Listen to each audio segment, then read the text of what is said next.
Personal log. Earth date, March 12th, 2019. Today in space. Science is the gathering of knowledge. Engineering is the application of that knowledge. Science is like learning everything you can about the question at hand or the subject you're interested in. Engineering is learning exactly what you need to answer the question and solve the problem. A scientist is gathering knowledge through the scientific method to expand our understanding. Scientists are fishing for knowledge with a wide net, basically. An engineer is solving a problem, using gained knowledge to find patterns and accomplish a goal in a set amount of time or at a certain cost. Engineers have to be super focused on the goal and effective towards reaching it. Another way of looking at this balance is that science is theory and engineering is practice.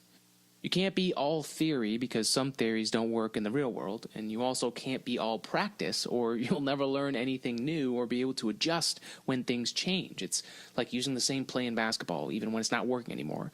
You may have that play mastered, but if someone can exploit the weakness, you got to change what you're doing and learn more plays. As an engineer myself, I go through ebbs and flows of gathering knowledge and then applying that knowledge. When I'm at my best as an engineer, my focus is on solving the problem, so I'm learning just enough to solve the problem in front of me. I'm not spending a lot of time learning all the various aspects of it, which I tried to do in college a lot. But of course, there's still times where I nerd out and go a little bit too deep down the black hole of learning and don't get as much accomplished. But that's being human, and the more I've spent time obsessing over this idea of balance, the more I'm convinced being human is a balance. I know that I'm not the first one to say this and won't be the last, but this has really got me thinking. You also see the balance of science and engineering in the space industry, and you don't have to look far. Just take SpaceX and NASA, for example. Both of them make use of a balance of science and engineering to accomplish their goals. NASA is built like a science-gathering machine and definitely rates heavy on the science to engineering balance. Their approach, as viewed from the outside, as I don't work at NASA, seems to be to gather as much information as possible in as many different directions and topics as possible. And that makes sense. The universe is, for all we know, infinite and still expanding, so we're already behind in knowing everything and losing ground every Earth second. But how many opportunities does NASA get to launch a mission? Not many.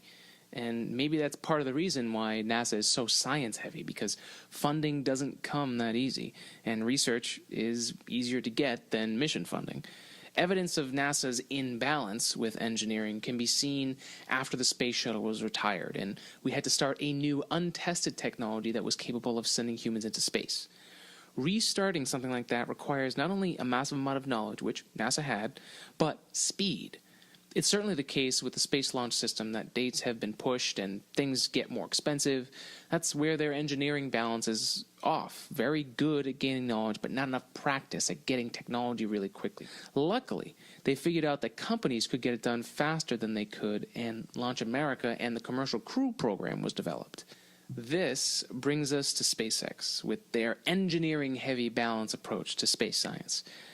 SpaceX is structured vertically, unlike NASA, meaning SpaceX builds almost all of their technology in-house. They are built to solve problems quickly. Their focus is to accomplish their goal as fast and as cost-effective as possible.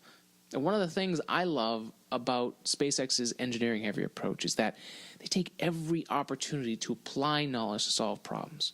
If you look at their Falcon 9 development, they used commercial launches they were getting paid for to test their technology development. They attempted to land every Falcon 9 mission possible on land and sea, making small adjustments each time. Launch first, gather knowledge, adjust, launch again, and test it further.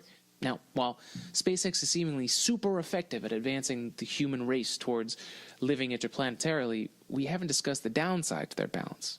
Essentially, it boils down to this. When you take a fast approach with applying knowledge, there's always the concern that you haven't learned enough and something fails. And in the case of human space travel, that means people die. The good thing for SpaceX, as I was talking to a friend about this week, is that they've already had a few failures and aren't going into their first crewed missions overconfident. But after that, SpaceX has had a tremendous run and seems to have a healthy balance according to their launch record since then, which from January 2017 to March 12th is 30 for 30. And their most recent success, number 30, is the first Crew Dragon launch, DM1, or Demo 1, where the first version of the Dragon capsule that will send humans into space was mission tested. The Crew Dragon docked with the ISS and returned to Earth safely, completing all of NASA's tests and showcasing they are ready for human spaceflight. And that's where the balance comes back. We have two powerhouses of science and engineering, and they're working together, complementing each other. That's an amazing balance and a strong position for human spaceflight and human life on other planets to become a reality. Find your balance and look to the future. Have a great day, and make sure to spread love and spread science.